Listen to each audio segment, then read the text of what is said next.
Okay, let's see if we can get everybody in the seat. I appreciate it.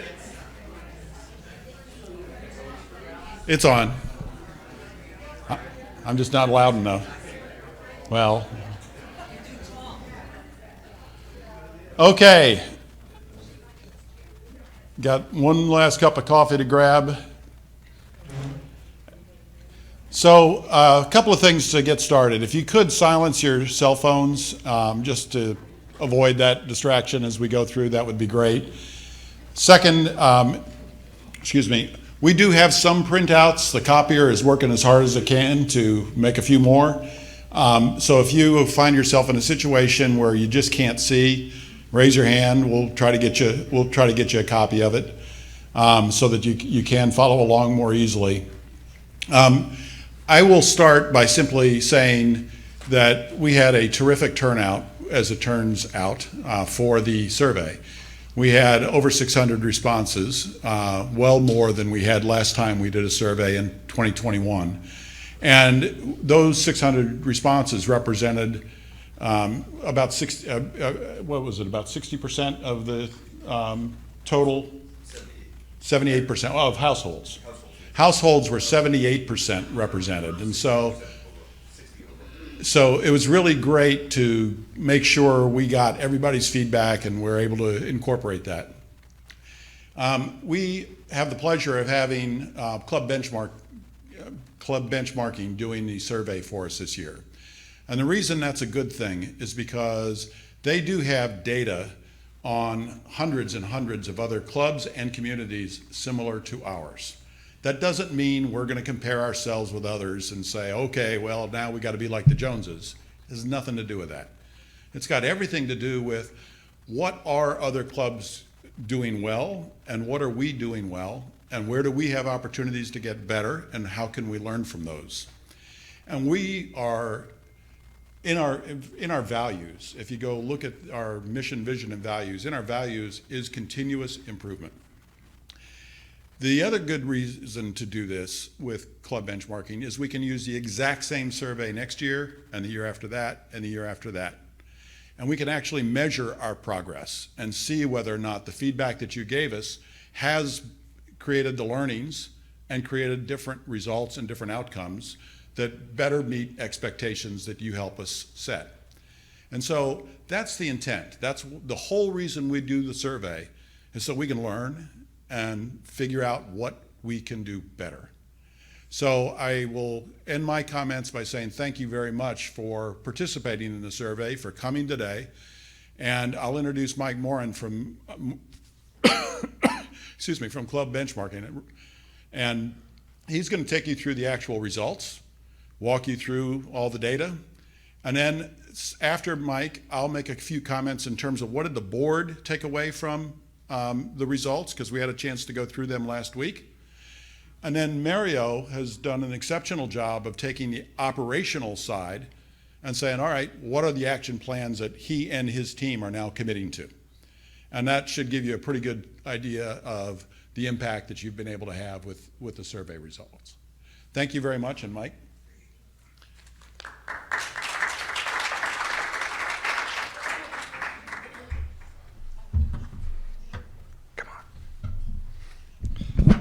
All right, good morning, everybody. Good to be up here again. I was here probably, I think, 6 months ago to do, or maybe a little bit longer, to do a similar presentation on the past survey we did for culture related. So switching topics here, we're now focusing on the overall homeowner and member experience. And as Steve said, I'm excited to share this with you.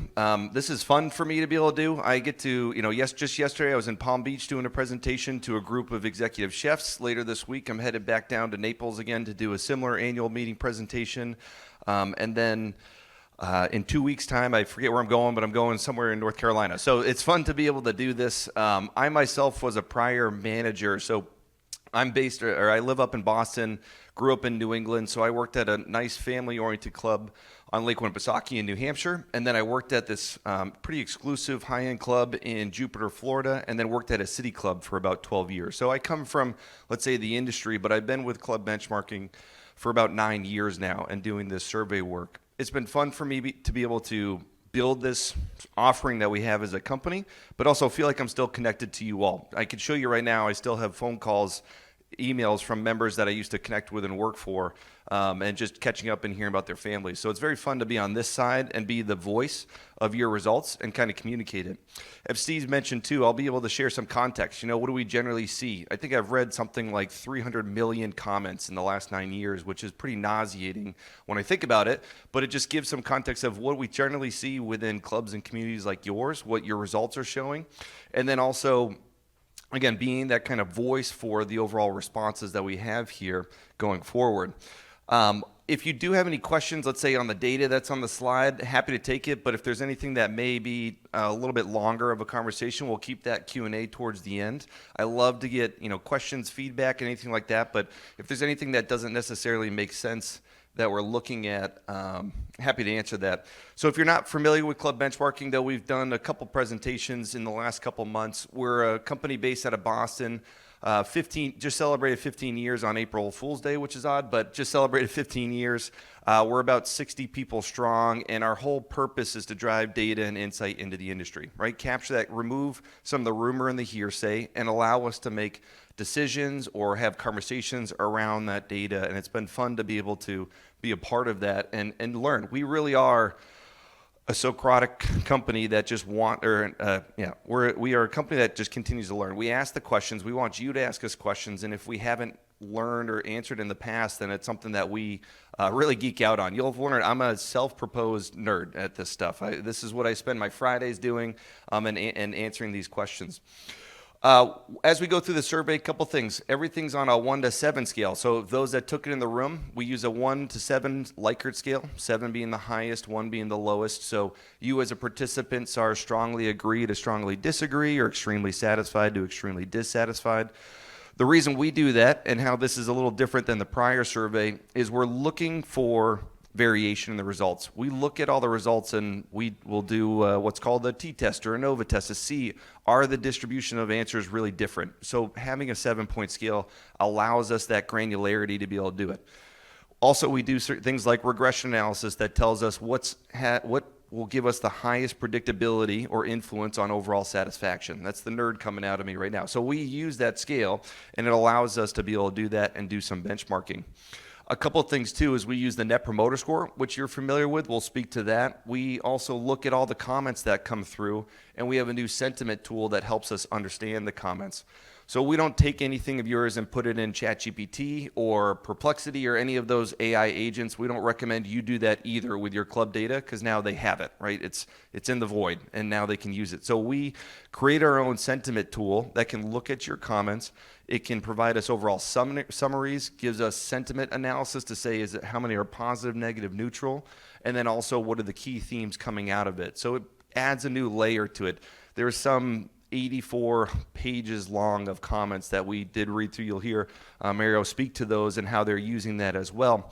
But you got to be mindful about comments and use it and look at it holistically. As you read through these, human nature is to tend to be more negative, and we know this from our sentiment tool. Generally, comments will be a little bit more negative. There's a stat out there, you're 8 times more likely to tell someone about a negative restaurant versus a positive one, right? So as we read through the comments and look at it, we see how that compares to the overall quantitative data, the numeric data that you'll see throughout this presentation, as well as looking at the number of responses, right? So if we got 400, let's say, in the dining, right, that's only 40% of the comments, but then you boil it down, maybe only 10% of them are negative. So we just got to look at that and, again, apply both and be able to utilize them in a way that's most constructive and helpful going forward. This is actually, just as a reference point, this is what we're able to do where you can see that sentiment. This is actually yours. So in dining, for example, we received just 200 comments, or 178, which is only less than 20% of the total population here. And then you can boil it down, only 67 comments. What I'll tell you is, as you read through comments, it's very hard not to look at the negative ones and think, man, we are not doing well, even though that it's less than 5%, let's say, in this one section that are negative. And I tell the joke, because I'll do these presentations to the management team.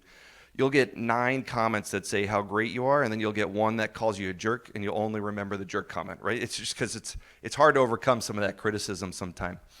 Steve mentioned this earlier, the overall response. So we sent this out to everybody. We wanted to capture both spouses or both parties or both partners in a household, or lot owner. And so we have just over 1,000 people who we sent this to.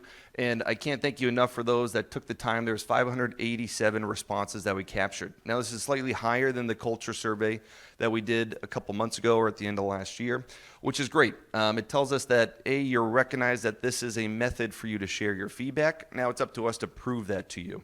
How we're going to use these results, show you how it's going to change or influence the overall operations and experience so that next time we do a survey, you're willing to do it again. So there's a lot of pressure on us to say, A, thank you for those that took the time to respond to it, and B, that we're using it truly. And so again, that you do that again.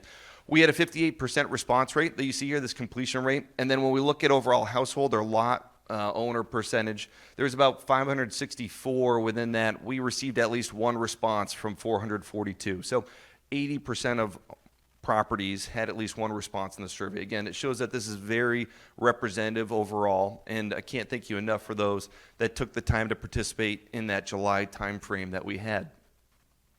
Now, the overall respondent demographics, as you look at this, we do and have looked at the results by different demographics, and a few things to point out that we look at. One is we love to still see equal gender represented in here. We work with some very golf-heavy club, and I would say that this is a golf-heavy club, let's say. Maybe it's not a golf club, but there's a lot of emphasis on golf here.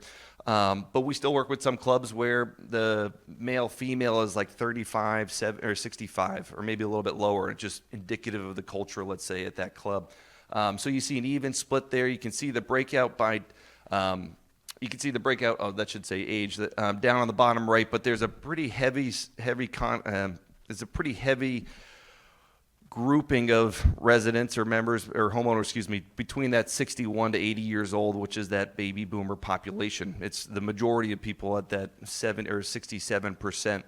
Upright on the top right, that seasonality, 73% of respondents say they're here year round, and then 21% saying they're part-time. And the other one that I love is this tenure down here, where you can see about a third or 29% of respondents have moved here or purchased within the last 1 to 5 years, which we love. And then we also see another quarter with people who have been here, maybe some of the original lot owners that have represented the results. So we have a good split. Again, a good representation of all the different demographics within this community to be able to say, okay, what does the collective community want? What's important to us, and how do we use this? So we looked at a few different questions also within the demographics of what were the aspects most important to you when you decided to move or belong to Long Cove. If I'll read this if it's a little light to be able to see it, but we gave you a couple different aspects. We put this on a 1 to 5 scale, not at all important to extremely important. So you'll see that this is the overall aspect first. The second column is the weighted average, 1 to 5, 5 being the highest, and then the percentage of those who said maybe it's not at all important to moderately to extremely important. What you see here is no short-term rentals as being the number one most important aspect of why people came to the Long Cove or considered it, followed by the condition and value of the real estate, and then landscaping and condition of the community. It's no surprise to me whenever you do focus groups, or you ask why people move here, that landscaping and condition of community is always one of the top 3 or 5 items within that, right? And we'll show you some questions where you are doing well. There are, people want to see it grow, but doing well there. Followed by golf, security, location, and then you start to see some of these amenities falling further down here.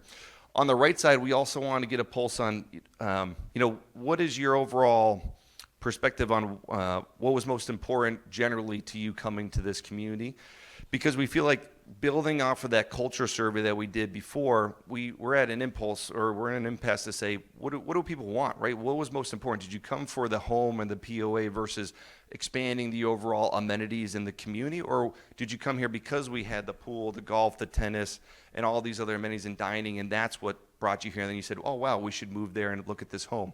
So you could see it's somewhat split. 55% of people moved here because of all the amenities, let's say, and then the home was secondary, whereas you see here that 38% more so found the community in the home, and then the amenities were in addition to or adding to it, right? And so as we talk about, and Steve was bringing it up earlier, what are the values of the community, what's important to our experience going forward, all of that is going to help shape this and where we need to focus these efforts or where we should be focused. But you can see there is still a little bit of a split there, and that's building off of that culture that we were working on earlier this year.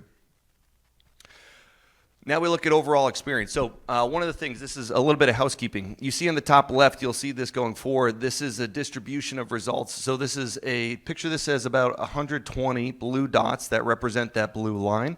It shows the distribution of how clubs or communities scored on this one question. Overall, I'm satisfied with my club experience. The bar in the middle shows the 50th percentile. So right in the middle of this distribution, you get the 25th and the 60th percentile. On the right side, as I said, everything's on a 1 to 7 scale, 1 being the lowest, 7 being the highest. There is a numeric value, and that's where you get these averages or the club mean score. Got to be careful. That's where you get these averages and where you'll fall. So it adds some context on where your scores are. Now, as Steve said, we're not here, and I'm not up here to tell you you need to be X, Y, or Z. It's you to determine what type of club you want to be, right? But having these scores gives some context. Because I had, for example, actually, let me explain one more thing. And then you'll see here in the presentation, we do bottom 3 and top 3 box, which, and you told me there's a pointer. Down here, it takes the sum percentage of those who gave a negative score, so strongly disagree, or somewhat disagree, as well as it takes the percentage of those who gave a positive score. So we'll look at both of those. And so I had a club say, well, hey, we have 85% of our residents or members who are happy. That's awesome, right? That should be very positive. It's a B or B minus. When I looked at that in comparison to about 120 at least, and this is most recent data within the last 12 to 14 months, it put them at the 7th percentile. So only having 82% of people satisfied put them at the 7th percentile overall, which tells us that we're an experience-driven industry, right? And you determine what that experience is, but just having 82% is not enough. We want over 90%. We want our homeowners, we want our members to have value and purpose in their experience here. So that gives that context around it. What you'll see here is you fall right at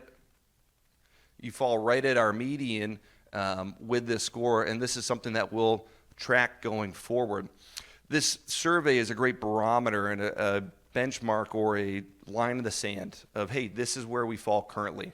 I'll tell you that it's usually no surprise to the management team and the board and those in the room how the results come out, but it says, okay, here's currently how our membership feels and where we need to go going forward. So when you hear about the things that they're either already working on that was validated in these results or that they're going to do going forward based on opportunities, next time we do this survey, we'll see, did we actually move the needle? Right? From a statistical standpoint, did the results actually change, and is it making a benefit? If not, then how do we pivot and start to change this? One of the other things, too, I love pointing out is the percentage of those who agree. It's only 6%, right? It's pretty incredible when you think about it, because then again, going back to that negative sentiment, or if you've ever been a board member on a committee, you know that you generally get the ear of everybody, and they're willing to come talk to you about their experience or what to fix. But when you look at this, only 6% of respondents said that they are not having a good experience or are not satisfied with their experience here. That's incredible, right? That's awesome. And I tell management teams to remind yourselves that though you work your butts off and sometimes you get beaten down a little bit, really it's even only 10% who say that their experience is neutral to disagreeing. So that's great, right? Ultimately, what we want to try to drive is let's bring this a little bit lower. Let's bring that under 5% and get that percentage of those who give you a perfect score over that 35 from there. We also know that satisfaction is driven by expectation. So our CEO, he got his PhD in determining member loyalty. So he was a general manager down in the Naples market for about 40 years. He got his doctorate at Iowa State, and it was all about what drives loyalty within clubs. And expectation is the start of it. We say that if you've been to Sarasota, there's the Ritz in Sarasota, and there's a Courtyard in Sarasota. The Ritz is about $1,200 to I don't know, $2,000 a night, depending on in season, and the Courtyard may be $200 to $400. But for whatever reason, in the Marriott portfolio or on their online, the Courtyard gets rated higher than the Ritz, which has got to be surprising, right? Doesn't make sense. But when you think about it, if you've never stayed at a Ritz and you go there and you're like, man, I just dropped $1,200 or $2,000 and they didn't remember my name or they didn't turn down my bed at night and put my little chocolate on it, you create these expectations for what it should be. And if it doesn't exceed that expectation, you don't have satisfaction. Whereas the Courtyard, If you get an interior room and you're on the courtyard, that's the selling point. They make you pay for your I don't stay at them because they make you pay for your coffee. I'm cheap. But so it's all around that expectation. And so when we aren't meeting your expectation, satisfaction will go down, right? So we're doing well right now, let's say, good to well, but there's opportunities. And the opportunities from an experience standpoint, which we'll speak to, is really in dining and some of the golf course conditions. Two of your biggest amenities here are where we can see that focus going forward. Same thing with value. And the value proposition has been challenged a lot lately going forward. So you can see you're doing fairly well. You're at the 60th percentile. Value generally is a little bit lower from there. But where we see this getting challenged, and you all are experiencing, is dues, operating dues and capital dues have been going up more than typical, right? So since the pandemic, through about 1,000 to 1,200 clubs annually that we get financial data from, the median dues increase at the middle from 21 to 22 was 9%. From 22 to 23, it was 7%. Another 7% from 3 to 4, and then we're already projecting or seeing another 5 to 7% in the industry, right? So that's starting to challenge this value proposition when you see operating dues going up more than typical, right? Before the pandemic, maybe it was between 2 to 4% if you were doing it in the first place. So people start to question that experience, or you get your bill at dinner and you're like, man, $200 for that, and they forgot my drink or whatnot. So we're seeing value really starting to get challenged, and where that's the experience that comes through, and where we need to deliver on the small things, focus on that, so that you are feeling that sense of value.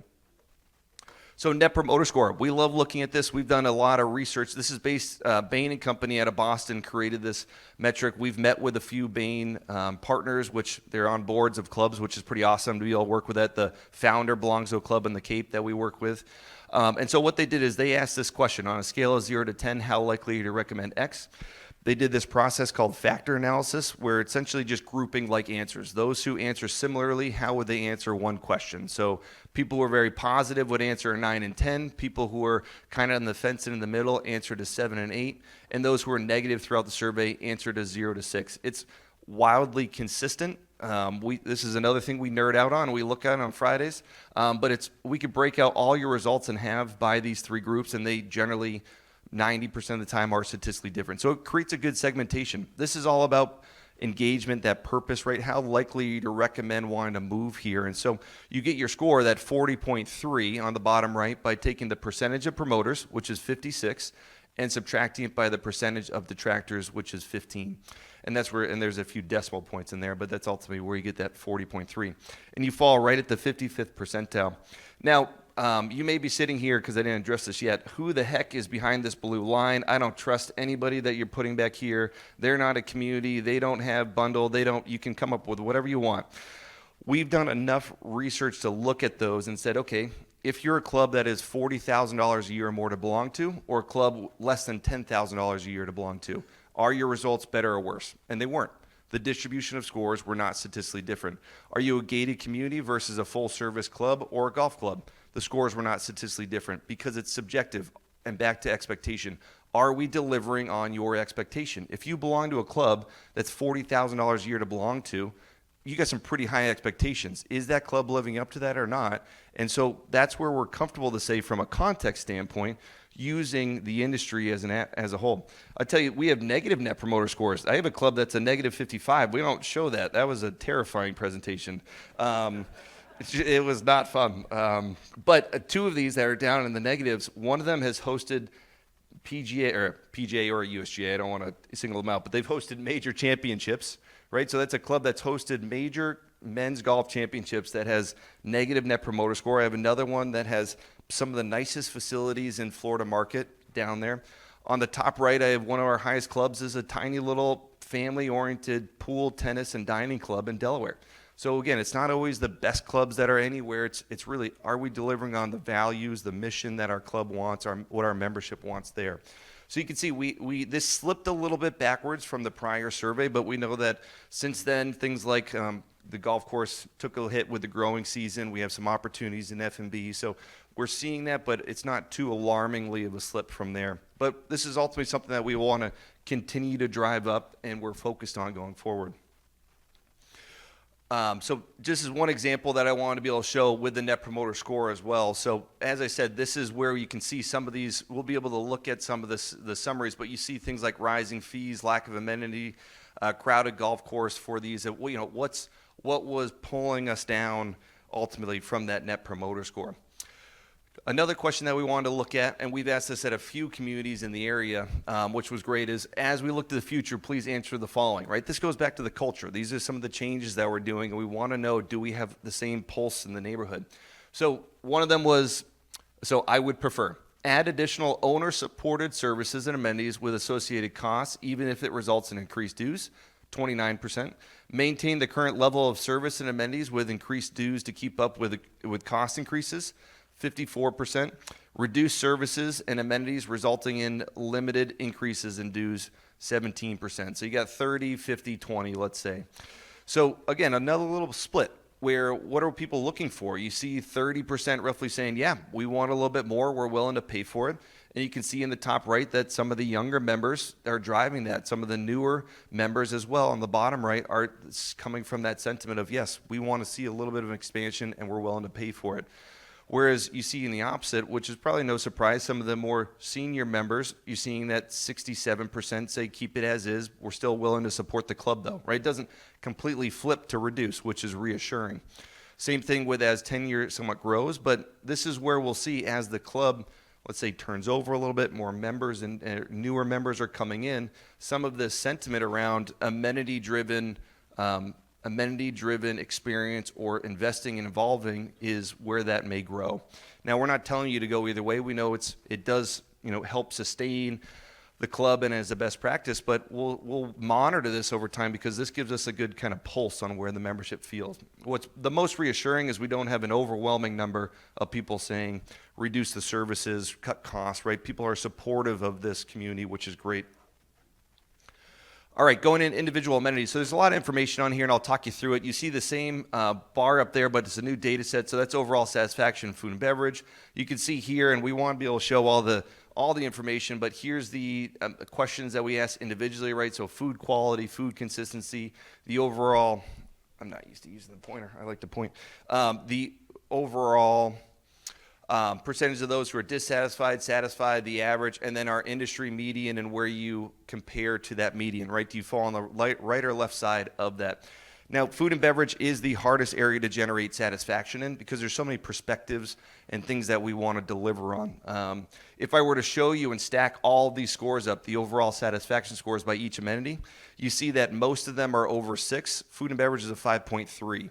Right? Food and beverage is generally a full point lower than any amenity at a club. And you think about it, right? It's a hard area to generate satisfaction, but as an industry, we've treated it wrong forever, right? Food and beverage should make money. We shouldn't subsidize it, but hey, golf makes money and keep dumping money into the golf. Golf is our best scores. We've done it. We've succeeded in golf as an industry. Now there's a focus on food and beverage going forward.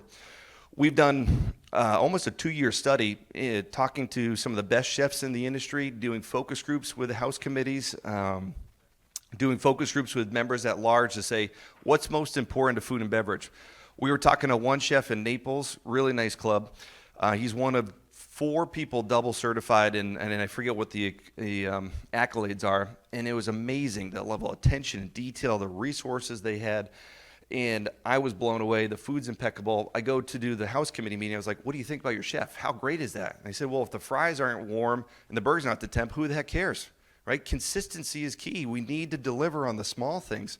And things like menu variety, where we want more menu variety, but at the same time, don't get rid of the goat cheese salad. That's my wife's favorite salad, right? I still see clubs with calves liver and onion on there, which blows my mind. But right, so it's very difficult to deliver on what you're looking for, as well as staying open and wanting to subsidize it. You'll see in yours, you're doing really well in let's say the back of the house side of things. Food quality, 1/4 point higher. Value, you're doing really well with almost 1/2 point higher than we generally see. Menu rotation, and this is for downstairs. Where the opportunities are here is hours of operation, ambiance, which we're focused on doing things to the clubhouse, and then some of the service aspects that we want to deliver on. And service is tough but important, right? You want to come to your club. It's that cheers environment. Me being from Boston, I love throwing that out. It's that cheers environment where they know who you are. They're excited to see you. They know your kids. and they also know what your drink is. So you see that service aspect, but it's very difficult, especially for clubs like in this market. It took me an hour and 25 minutes to get here today, to be honest. And many of your staff may not live on island. So being able to keep staff to want to come out here, paying them, all that can be difficult. But food and beverage, you're doing well at the 61st percentile, which is great. But we do have some opportunities within that service, maybe expanding hours operation, but that takes resources, right? So what do we want to do there? Are we willing to open the restaurant more, knowing that ultimately it's going to take a bigger dues subsidy? And then service side of things is, do we have the right resources there? Upstairs, the bar upstairs, you can see similar sentiment, but a little bit more comes through with the hours of operation opportunities. The ambiance definitely comes through, and then service side of things as well from there. I'd say when we do a regression on this and say what influences overall satisfaction, consistency is key, which I already made a joke about that, but it's important. Service being another one. And the other one that keeps popping up is healthy and dietary options, which we are seeing. People are eating healthier. They are taking care of themselves. But I talk to chefs and they're like, we have the quinoas. No one eats it. Like, we put that stuff on the menu, but people still order the burger, or they still order something like that. So, but it still comes through. There's a club in Atlanta actually that has a poke bowl at their pool cafe, which is amazing that they even serve something like that. So food and beverage, you get that opportunity. Now we're switching over to golf operations. This is an area where you are doing really well. Golf ops is a very service forward aspect, right? We've all had some pretty impressive golf experiences. I would say that this place is a golf, I don't know if I'd say destination. I don't know if you would call it a destination. I'm not saying you aren't, but I know the importance of golf in this neighborhood. And so that service aspect comes through, right? When you pull up the bag shop staff or the outside operations staff, generally you want them to know you're here. They come, they're attentive. That's something exciting to be able to have a part of it. Same thing in pro shops. I swear I'm not a princess, but when I walk around and do my tours, because I'm in about 12 clubs a month, when I walk into a pro shop, if someone's behind the desk and they don't look up, instantly I think, well, I'm not important, and that must not be the members too, right? It's that attentiveness. Same thing if you were to walk into a reception desk. So you see the service forward, you're doing incredibly well here. Look at that. Not even a full percent of people are dissatisfied with service staff or the staff service, attentiveness. It's incredible. Your opportunities are things around pace of play and tee time availability. Likely no surprise there. Right, it's something that we've seen rounds continue to go up. They have not subsided. People are excited to be here, and we know that this is something the club has been actively looking at or trying to work towards. Of how do we help with that? I had a gentleman at a town hall meeting. I was in Colorado Springs last year, and this older gentleman who'd been a member for 30 years stood up unannounced and said, it's up to us to be able to help with pace of play. If your guest is slow, move them along. If your friend in your foursome is slow, move them along, because it's uncomfortable to have someone from the team come around and marshal and maybe tell your guest to do that, right? And I thought that was great sentiment. There's some ownership in that and some responsibility that we should take. And he said the same thing for ball divots and markers. You get a standing ovation. I was like, we should shut this down now. I'm not going to get a better applause than that. But I love the idea of that, hey, we all know what should be happening. Let's be open. Let's make sure that if we are bringing our guests, our family and whatnot, and they're part of the quote unquote problem, help move it along, right? Because we're fiduciaries for everybody, or for this community and the club. You see, the top is outside operations staff. Again, almost a quarter a point generally on average above everything. And then golf practice facilities, though, we see some opportunities here where we fall a little short of the median for the industry. Again, that's up to you all if you want to build it or go in that direction. But one of the bigger trends within the industry right now from a capital improvement is that golf performance. You've seen that come through, whether it's even just as small as simulators in some section of the clubhouse, or having golf performance centers that are hitting onto the range and or garage bays and things like that. Now, I'm not saying you need to do that, but that's something that we're seeing going through this industry as looking at technology-driven golf performance options. Golf course conditions. This may surprise you, this may not, but it did surprise me. I've never played here, but knowing the stature of the club, you fall at the 18th percentile for overall course conditions. You can see how flat that line is, right? When you looked at dining earlier, there was a pretty good slope on the curve, but when you look at this one, this is pretty flat, and at the median, it's a 6.4 out of 7.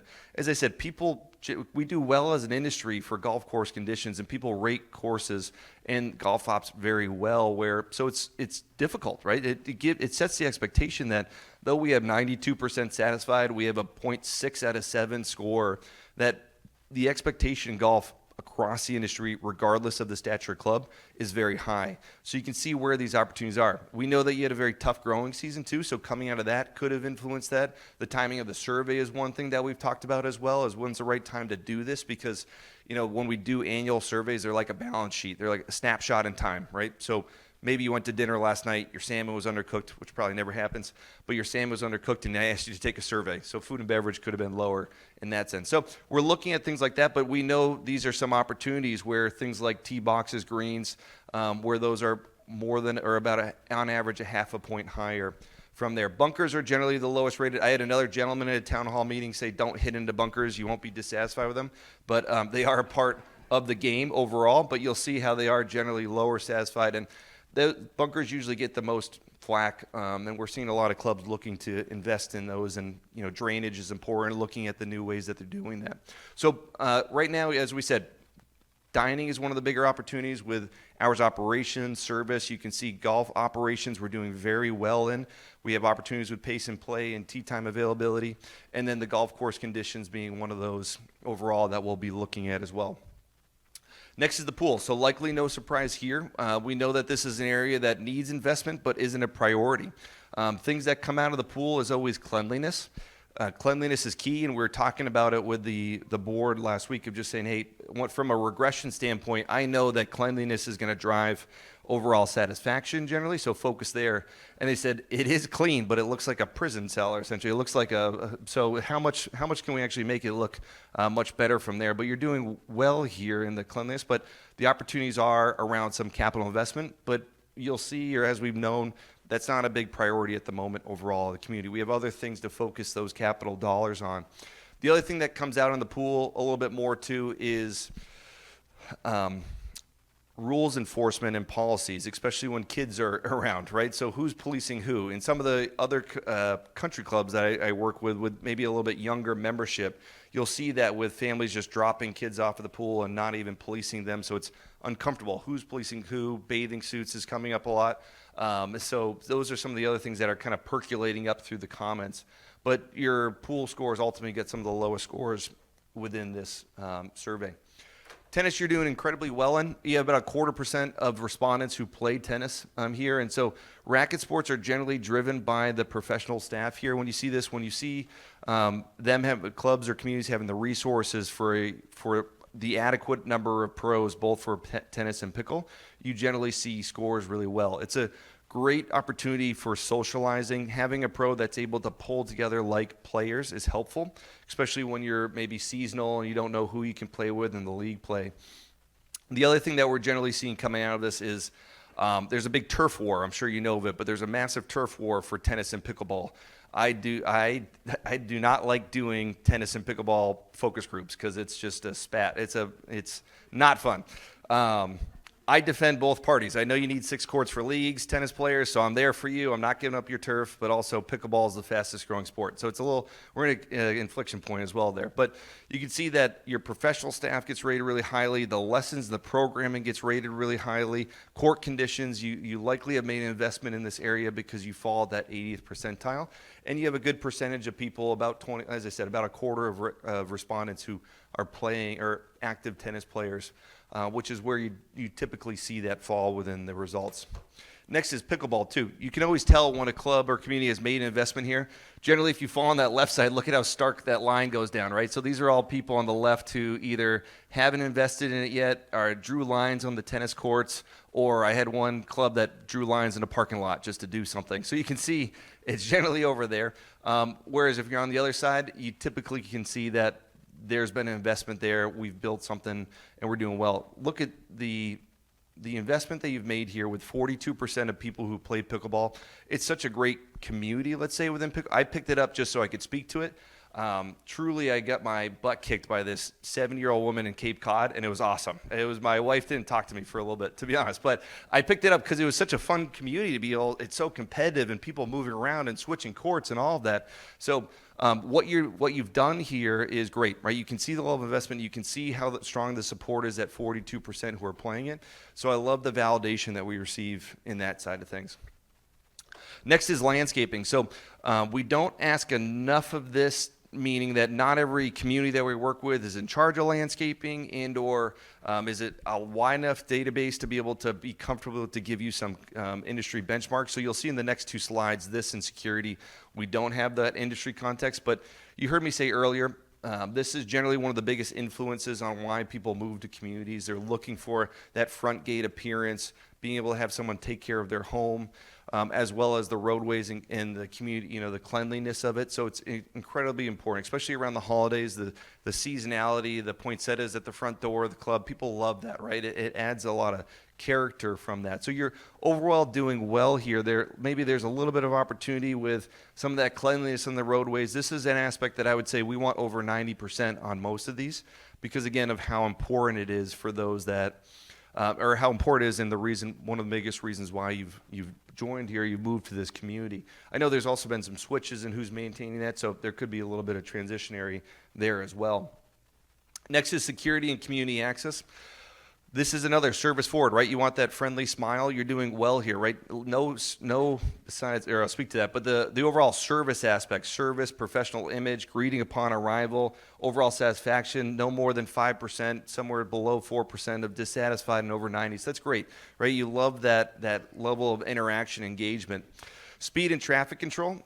You see this is a little lower. It's generally always lower. A quick great story. We're working with a community down the road from here. We do most of the surveys for the communities in this market. Club president gets up. She's like, I just want to let you all know I did a little test. I got in my car. I put the cruise control on what our actual speed limit is for the community, and I had 4 people pass me this morning, drive around me, and she said they were all members. One person flipped her off. That's what she said. And she was like, stop saying it's the vendors that are speeding and yes, it's us. And I thought it was great sentiment, right? It's so quick to say, oh, that's a vendor, or that's someone's kid.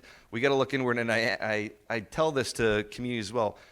Put your car on cruise control and see how slow the speed limit actually is. Theirs is like an arbitrary 19 miles an hour, which was painful, to be honest. But just recognizing how slow it actually is will be helpful, and it's a great story. So recognize that. And then the other thing that came out of this, mainly more so aside from speed and traffic control, was frustration around the gate access software that you use, being able to get guests in.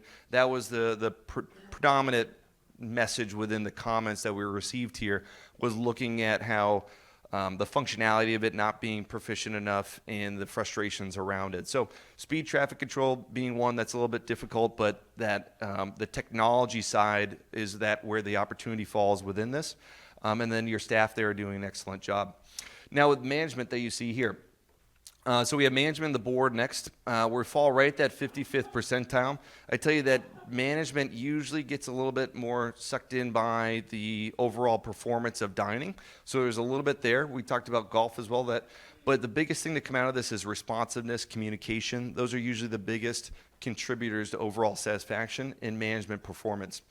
Now, when we do a regression, right, what influences overall satisfaction in clubs the most, there's 5 key things. One of them is how well members are communicated to. That's the number one influencing factor on overall satisfaction in clubs. It's kind of blows our mind a little bit that it's up there. So communication is key, followed by management performance being number 2, then the board performance, and then dining being 4th. So those are the 4 biggest aspects that influence overall satisfaction, and then you add in golf underneath that. Which, again, I haven't said it, but I'm an avid golfer, I promise you that. But we know that dining will have the biggest influence. Having the resources and the management team to be able to perform on this, having the board that's communicative and responsive and you feel that they're transparent, and that goes to overall club communication as well. That's what drives that overall satisfaction score on the 5th slide of the presentation. So doing well here. There's a blend of comments, right, that's saying appreciate the efforts, focus on service delivery, attention to detail, but then also that food and beverage aspect coming through as well from there. Next is board of directors. Similar result, right? You see that they fall right just above the median, nothing below the industry average. What I love here is the quality of communication with the homeowners. You just heard me speak to about the importance of communication. I think that's building off of a lot of the work that's been happening with the culture survey we did end of last year, earlier this year, the efforts in communicating these town halls, recording it so people can see this. So that's incredibly important. I know that's absolutely influencing these scores. Now there's some, there's a blend of comments in there too where it's no matter what, we're going to get scathed with transparency. I haven't seen a single board get unscathed of saying we're not being transparent, we're not being communicative. So there is some sentiment in there around that. There's also some sentiment around some of the rising costs and fees as well, which happens in most surveys, but not downplaying it. So, but overall, we see with everything that you've been working on, what they've been trying to do in terms of focusing on culture, bringing out the core values and the mission of the club, I think it's being fairly well received to see that these scores aren't the opposite direction. I have another club down in the Estero market where it was the opposite. Every score was perfect in the overall operations, but for whatever reason, the board and the management scores were plummeted because of one email that went out on Nextdoor, whatever the app was, one false email on Nextdoor that went out that totally discredited, not factually discredited the board, and so it hurt, right? So seeing that there's some things that are happening and trying to bring you in the conversation, you can see come through with the management and also the board scores. And you see here, as I said, communication overall doing really well here, falling similarly, and I think couldn't overstate how important this is. Now, the last couple slides are on capital improvements. When we look at this, so we asked some questions outside of the clubhouse. Essentially, there was one question on that, but we're looking to what to focus on going forward. You know, what some of the work that's going on is things that you've already agreed upon, but you'll see the overall statement that we had, that we asked for you, the overall weighted average, the percentage of those who disagree, and the percentage of those who agree. Now, what's somewhat amazing to me is we didn't really get too much support aside from one thing, which was enhance the area for casual outside dining on the terrace. You can see there's 67% overall supportive. Now, I say that I'm surprised because generally in most surveys, we're seeing a lot of support for casual outdoor dining, which is great. You see there improvements to swimming. You see the technology within golf performance coming through, and then fitness and wellness being another one here. We did ask about the third one down, provide dedicated area for fitness, wellness, physical therapy, so fitness and wellness essentially, and it's split, almost evenly split, with 41% saying no and 46% saying yes. Now that's very surprising to me, not thinking about your community, but just in general. That is one area that we continue to see in the top three, but it shows that your focus is on dining improvements, making sure the golf course is up to stuff, and then looking at some of the operations before we focus on the amenities outside of fitness and wellness, pool, things like that. You've made the investment in rackets already. So it really tells us something, but we'll continue to see if that changes over time. And you'll see this change in the next couple slides, show some of the differences by age and tenure as well. And then also limited lunch at the swimming pool, a little lower. So you can see pretty even split. And then also down at the bottom, the food truck ultimately got turned down with about 55%. We don't know if that was communicated well enough or whatnot, but this was to get a pulse. Hey, as we go to the future, is there something next you want us to focus on? As we look to the future, do we need to build reserves for that? Do we need to get to a point, or are we okay with our current plan and our strategic plan and capital improvements? And the last two slides are capital projects by tenure. What you'll see up here is the overall breakout. That number in the percentage in the parentheses, is the number of respondents, just so you have some context around that. And then the overall weighted average and those that agree.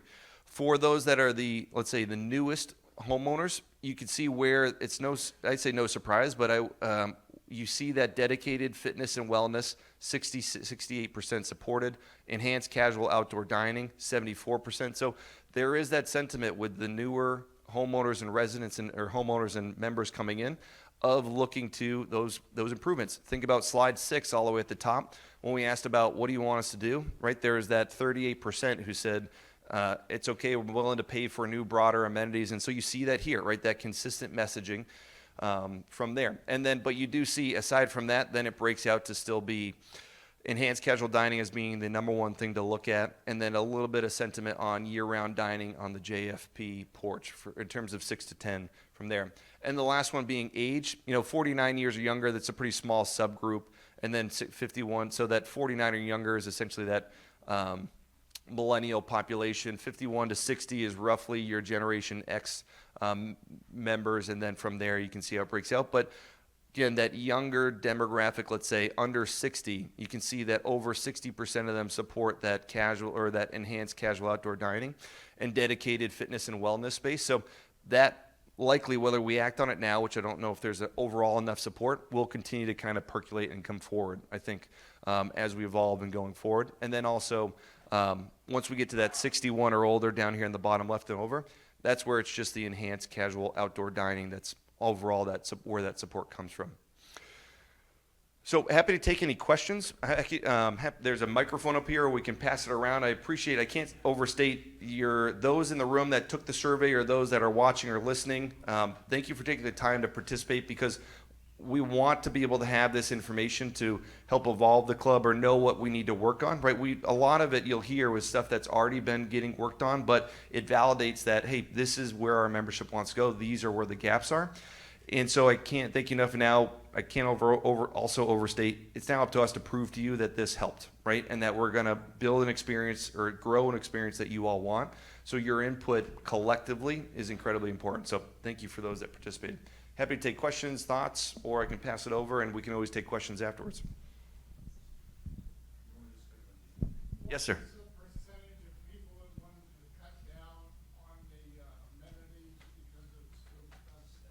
So there was about 18% if I go back to it. I think it's on slide, I don't know if you have the slides in front of you, but it was on slide, let's say 7. But it was, here we are. Sorry, 17%.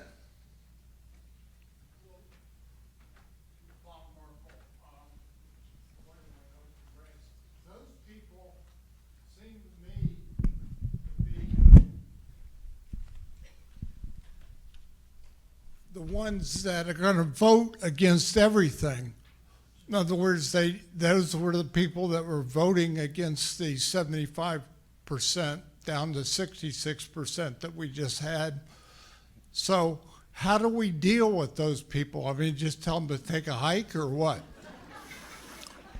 I think part of that is communication, but also listening to what they're looking for. Some of the things too that comes out of this is a pretty open-ended statement, right? Too. So someone could react to this and say, well, how much are you going to increase my dues by, or what are we going to be able to offer? If you want to build the Taj Mahal, then no, don't increase my dues. So there could be some sentiment in there, but when you go to propose a new project, it's fine. Not finding out who they are, but inviting people who are willing to share that this is their sentiment into the room to say, what can we do to overcome that, right? Because we're not pushing people out, nor would we want to, but it's bringing them to the table and what we need to do to get their vote, yes. Hi. I know we've done similar studies like this a few years ago. So is there anything that you can think of that's changed dramatically over the last few years? So I didn't do the last survey. I'll let either Mary or one of them comment on it. There's a little bit of difference in how we did the survey as well in terms of the overall rating scale. So it's hard to have it be apples to apples, but they're the ones that conducted or worked with the other company or your member on what that survey was. So I'll let them comment on those biggest differences. Yeah, no, it's a great question.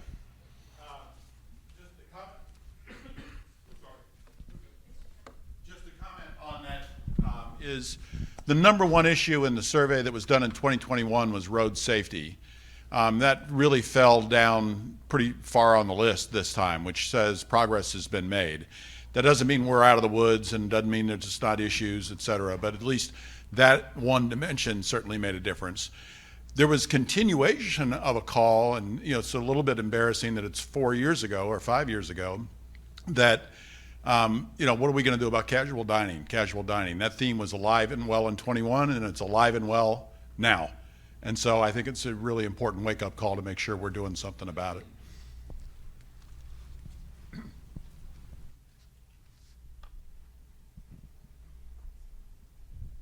Great.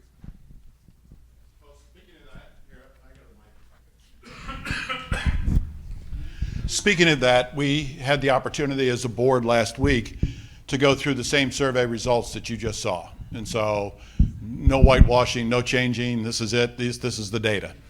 And as we looked at the data, it really confirmed that a number of the things that are in the 5-year plan that has been put together over the last several years are absolutely validated, absolutely important for us to do. That's the expansion of the kitchen in order to improve service. It's the ability to create better casual dining experiences for our owners. That's the number one thing. Second thing that clearly sort of jumped out at us is that the pool is getting a lot more activity than it's ever had. It's busy down there. It's active. There's a big mix of use cases for it, whether it's the aerobics in the morning or whether it's swimming laps, or it's an older population that wants to enjoy a quiet space, or a younger population that wants to go crazy at the pool and have fun. There's a fair amount from those that do use the pool to want better food service down there. And so I think it requires us to put a thinking cap on and figure out how to prioritize where the pool fits in the overall scheme of things so that we can make sure we're satisfying that need. And then the last piece, I know if Ashley was here, he would say, boy, this has been a tough year. The golf course has had a hard time recovering from the winter, et cetera, et cetera. But I think he would also say, however, I hear you, and we're going to take this as if like this is it, and we're going to go make sure we make incredible change. One of the things he's already asked for, and we think is the right thing to do, is the bunker improvements need to be made. And instead of having that done in 2028, which was when it was scheduled, that's moving to 2026. And so I'm just giving these as examples of where the feedback came in. We tried to interpret that feedback the best we could and then apply it. And I want to give a great nod to the long-range planning team. They not only are responsible for the 5-year plan or the multi-year plan, but they're also responsible for helping us listen to the community. And they've sponsored this whole survey and it helped interpret this survey so that we can incorporate it specifically into the plans that we have. And I think Tony and his whole team have done a terrific job with that. So with that, on to the operational side of it. Mario?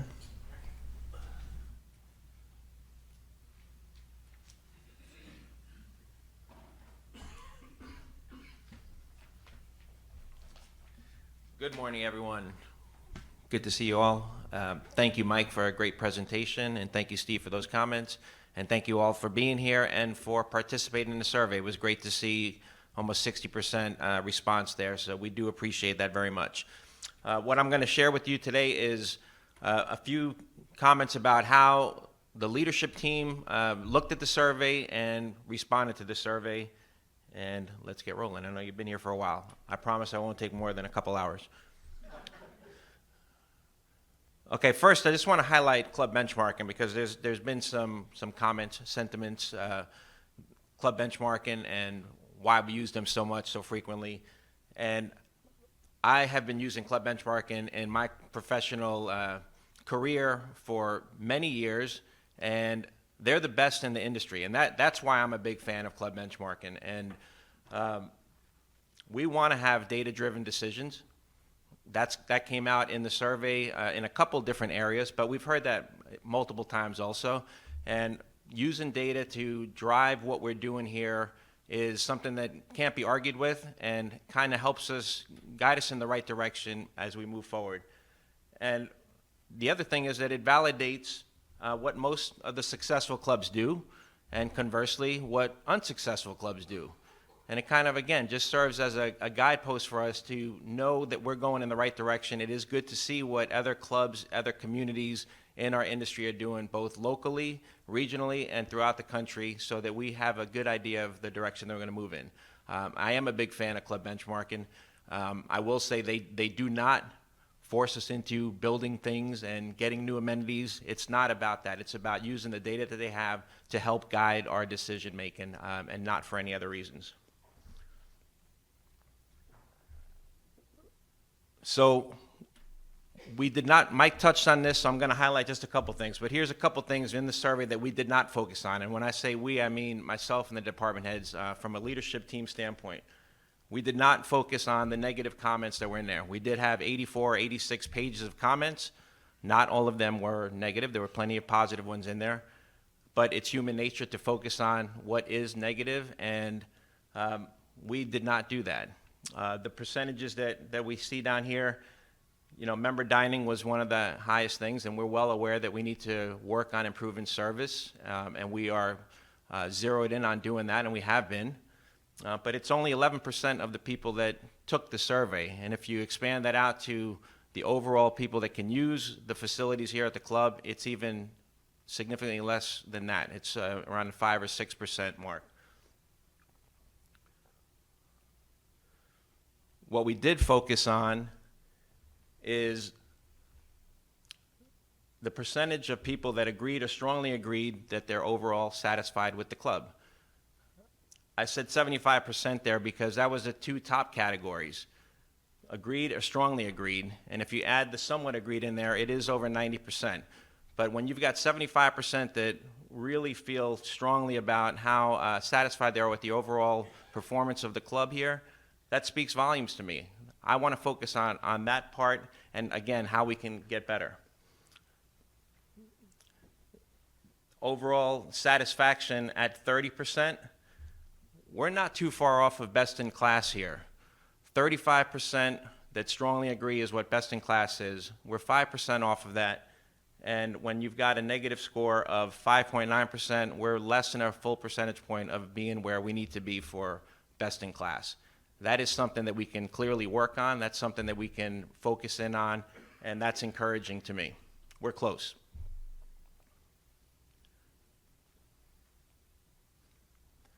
The other thing we focus on is the NPS score, and Mike touched on that for a while, but this is a great metric for us to look at. We are just 50 members in that survey. If we can shift 50 members out of the 587, we would be at the 75th percentile for Net Promoter Score. We can do that. I know we can do that. We want to have everyone promoting this club, but as we shift the priorities as to what we're focusing on all the amenities, all the services, everything that we do here, it puts us laser focused on making improvements in each department, and the department heads are focused on their areas to do that, and then collectively as a club.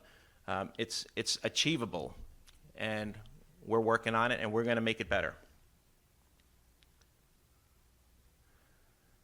Additional takeaways from the survey. The overall comments, the 84 pages of comments that we had, I did not share them with the department heads. They did not see that. I did not subject them to that. I saved that all for myself, so thank you all for those comments. And the board did see them, and they were subjected to it also. But what we did do is take those comments and create themes out of them. In addition to what Club Benchmarking did, it kind of zeroed in a little bit more on the details of those comments, and we combined it with each department, narrowed it down, and focused on areas that we want to focus on, a lot of things that we were already focused on, but it just validated that these are areas that are important to the membership and important to improve an overall service and hospitality here for our members. We sat down and went over these results immediately after. I think it was within a couple days. We had a meeting, and we kind of pouted a little bit, and we took it personally, as we should. I think I think you guys should be proud that we are taking these type of comments personally, because we love what we do. We care about this club. We care about the service we provide, and this leadership team took it personally for about the first 15 minutes or so, and then we said, all right, let's get to work. Lindsay got us pizza, so we were happy with the pizza party too, and then we kind of got into, all right, how are we going to respond to this? What are we going to focus in on? And we broke it down by department, took the themes of what was presented, and then the department heads went back and they came up with at least 3, and in some cases much more than that, specific responses to these results to make service better, to make the experience better for the members. And we put that all together. We have compiled that. What I've done here is just put a couple snapshots of each department, and I'll just run through that, but we will have the full responses available. In total, I think it's over 40 points that are serve as responses to these surveys per department, or in total. So community services. Some of the things they're going to be working on: landscaping and grounds, enhancing flower beds, maintaining some of the neglected spaces that are throughout the community. We hear that some of the back areas, the smaller cul-de-sacs, sometimes don't get the attention that they should. So we're going to make that a priority to focus in on that. Roads and drainage. We know that that continues to be a hot topic, and we're working on that. I promise we're working on it. We're continuing to work with the engineers right now to fix some of the areas that need additional drainage. The drains that we put in are working and functioning properly, but there's other work that has been that is needed, and it exposed some other issues that we've got. Some with the lagoons, some with the pipes, some with the level of the roads. Now that the curbs are even with the roads, that we've got to repair, and we're working on all that. Responsiveness was something that came out here, and we're committed to getting back to everybody within 24 hours. Most of the management team here does not sit at a desk all day long. So it's hard for them to respond, but we hear you, and we're going to work hard to be more responsive with calls and emails that are coming in. On golf operations, no surprises here. Pace of play, tee times, and events. We're going to continue to work on monitoring pace of play better, tracking groups now that we've got this the new EasyGo carts that came in. We also have the tags now that are here for walking groups, which we did not have last year during the busy season. So we hope that that'll help us out. And we're going to have someone from the team on busy days dedicated to monitoring pace of play very closely. We'll also work with better tee time management in the shop. We're looking at some options. This may not be popular with some, but during peak times when we've got twosomes early in the morning, we're going to look to potentially change that and combine it, again, just during busy season so we can maximize the tee sheet. And then on events, we're going to continue to focus on popular formats and shift some events to the summer and balance the calendar as much as possible. We had requests in there for more events, and we had a request in there for less events because of maximizing the tee time. So we have to balance that calendar for everybody. Marketing, communication, and security, lump those together. The website and app is well in being worked on right now. We've got the new Members First that will have much better user-friendly platforms be coming out this fall, hopefully in the next couple months. We're working hard on that right now. Access to staff, again, leadership being more reachable by phone and email. We're working on some things here in the clubhouse so that there's someone always available on the phone when you call, because again, a lot of moving pieces. Cindy's not always just at the desk, but we've got some new ideas that we're working on there to improve that. The Proptia visitor management system, we understand that that has been frustrating for some members, so we're working on better ways to get the education out to the members. We have been hosting some sessions in the administration building with Justin and Chief, and now Sarah. That attendance has kind of dipped down for a while. We had a lot of members coming in, loading the app on their phones and learning how to use it. We're going to continue that and continue to promote that to get more people used to using it properly. And we're looking at gate fee options right now, possible less restrictive access. We're talking about that with the board right now, and that'll continue in the next board meeting, but looking at some changes for next year on that side. On clubhouse and dining, service, again, we know that that's a priority. We are focused in on that. A lot of it has to do with, one, getting the people in here, and then training them and keeping them here, keeping them happy and keeping them working. So we're trying to work on that on the selection process, but also on the retention process. Reduction in overtime is something that we're going to key in on now and certainly going into next year. On the leadership side, we've been without a food and beverage director since February. I don't know if anyone really realizes that it's been that long, but we are finally less than a week away from bringing in Brittany, who will be our new food and beverage director, and that's going to help us tremendously on the staffing, the training side, supervision, and overall accountability of the team. Events, we're going to continue to add events and look at different ways that we format them. We know events are very popular here, they're very successful, but sometimes there's some flow challenges with the bar getting hit very quickly when everyone comes in, where the buffets are set up, and we have been improving on that. Complimentary cocktails when you come in helps to alleviate the flow at the bar. So those type of things are the types of things that we're going to continue to do. On the finance side, we're going to look at better ways to report, simplify, and add some visual charts and some things that will be more visually appealing to everyone so that it makes a little bit more sense. But I think simplifying was one of the big keys there. And certainly, again, back to the data-driven decisions, doing things like mid-year forecasts and making adjustments so that we know what we're walking into next month and as the time continues to progress through the year.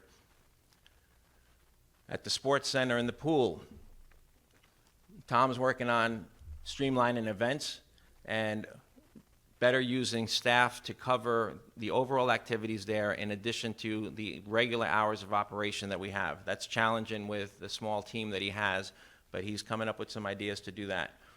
The pool season, we're exploring extending the shoulder seasons. That's been something that members have talked about. As we speak right now, we are in the middle of putting in new heaters at the pool. And so that should be able to help us, the chilling also. So we're looking at doing that, but with that comes some expenses, additional expenses with the pool company and staffing. Although the staffing will be minimal, but there is that expense to the pool company. So we're exploring that as well, but that's definitely a possibility.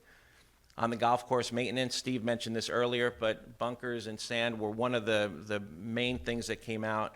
And we have shifted that already from 2028 to 26. That's already put in the budget. We're still right now building the budget out, but that is in there. And then continue to work on drainage improvements that have started during the shutdown, and we're continuing to do that with the worst bunkers and around the golf course. Turf quality and recovery as well, targeting all shaded areas, with additional inputs, and you'll see all those specifics that we're doing, the aeration, top dressing, traffic management, et cetera. And Ashley's looking at adding sod in areas that need it that will not be able to recover in time. And then on the culinary heart of house, which received excellent scores, but still chef is looking at better ways to improve based on the feedback that we've gotten. More menu balance. That is something that we've already started to do. You've seen that in some of the menus, but items like prime rib, fried chicken, other comfort foods, and balancing that out with also healthy and dietary needs. Something else that we've been working on recently is the allergies and trying to get better. We had some missteps there, and so through education of the team and some standards that we put in place, procedures that we put in place between heart of the house and front of the house, we've started to get a lot better with how we're communicating to the members. Hopefully when they're approaching your tables at this point, they're asking you if there's any dietary restrictions or allergies at your table. That's something that we've put in place, and we'll continue to do those type of things as well. Final thoughts on this. I feel like this leadership team is the best in class. When I sit around with them on a daily basis, weekly basis, they care about what they're doing at a very high level. They want to provide the best experience for this membership. They want to provide a high level of hospitality in every aspect that they can, and they're proud of being a part of this leadership team here at Long Cove. They're proud of where we sit in the market. They're proud of their teams, and they work hard to provide a big experience, a big top experience for our members and the guests that come here. And that's going to continue. And I love seeing the ideas and the energy and the work that they put into doing this for you all. And we're going to continue to do that at a high level. We heard you with these responses, and we're going to keep working at it. I know we're not perfect, but we are committed and dedicated to really improving things here and continuing to improve things. And I feel like we've done a lot. Since I've been here, I feel like there's been a lot of improvements. I wasn't here before I was here, so I don't know how much we've improved, but I know that we've improved a lot just in the time that I've been here. So we're going to continue to do that. We did take this survey seriously, and we look forward to continuing to service you all. I will be doing a summary of the survey, and we'll send that out. Lindsay will get that out to you by the end of this week. I will also put the complete list of all of the action items that the department heads had. Again, it's about 40 bullet points there. We'll send that out. There'll be a link there with the summary. And then, of course, this presentation will also be part of that. So we'll get that out to you by the end of this week. So thank you very much, and appreciate it.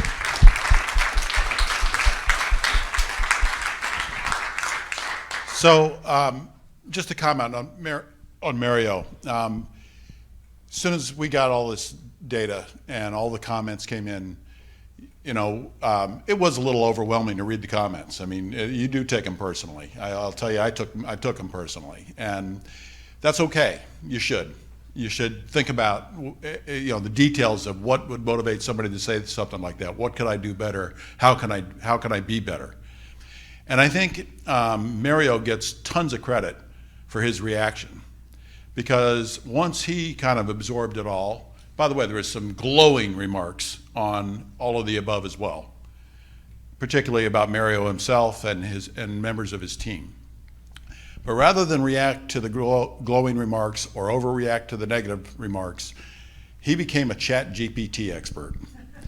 And he took all of the comments and he rolled them through an AI engine and had them summarized into a nice 3 or 4 page summary per department.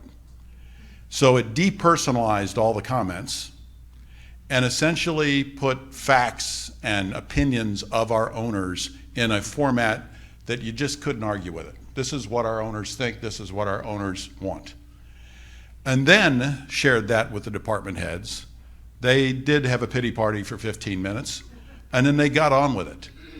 And I give Mario tremendous credit for the leadership that you provide to the club, and so I just want to say thank you to him again.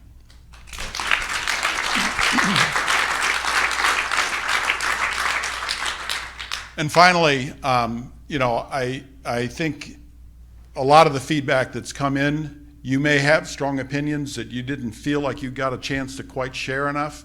Mario and I are going to set aside a whole day, basically 3/4 of a day, because we've already got a finance committee meeting or something on that day, and you know, make the calendar open. So on the 18th of this month, if you want to talk one-on-one, a small group, Mario and I will meet with each and every one of you as much as you want, and make sure we understand what's on your mind if you don't think we've captured it or maybe didn't quite get the point. We're happy to learn, and we want to make sure that we listen, and in that process, as I said, as I open this, find a way to continue to get better.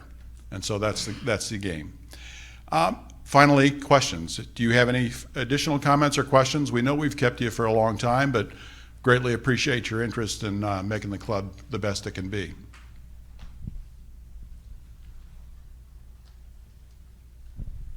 With that said, we'll see you on the 18th, maybe.